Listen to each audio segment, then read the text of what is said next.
સુરતના Varachha main road પર જીએસઆરટીસીની Volvo બસ બંધ પડી ગઈ હતી, જેથી બસ બંધ પડ્યાને 12 કલાક જેટલો સમય થઈ ગયો હતો. તેમ છતાં પણ વરાછા મેઇન રોડ પર આ બસ બંધ હાલતમાં જ જોવા મળી હતી અને જીએસઆરટીસીના વર્કશોપમાંથી કોઈ પણ વ્યક્તિ ડોક્યું પણ નહીં અને બસ રોડ પર જ હોવાથી કોઈ અકસ્માત થશે તો તેના માટે જવાબદાર કોણ? સુરત શહેરના વરાછા મેઇન રોડ પર જીએસઆરટીસીની વોલ્વો બસ બંધ પડી હોવાની એક ઘટના હાલ પ્રકાશમાં આવી છે, જ્યાં સુરતના વરાછા મેઇન રોડ પર જીએસઆરટીસીની એક વોલ્વો બસ બંધ પડી ગઈ હતી.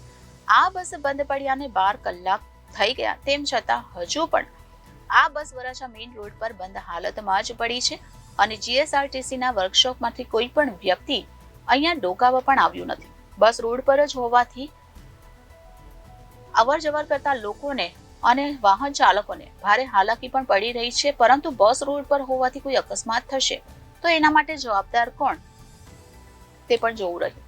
Reporter Hitesh Prajapati, Janadesh news, Surat.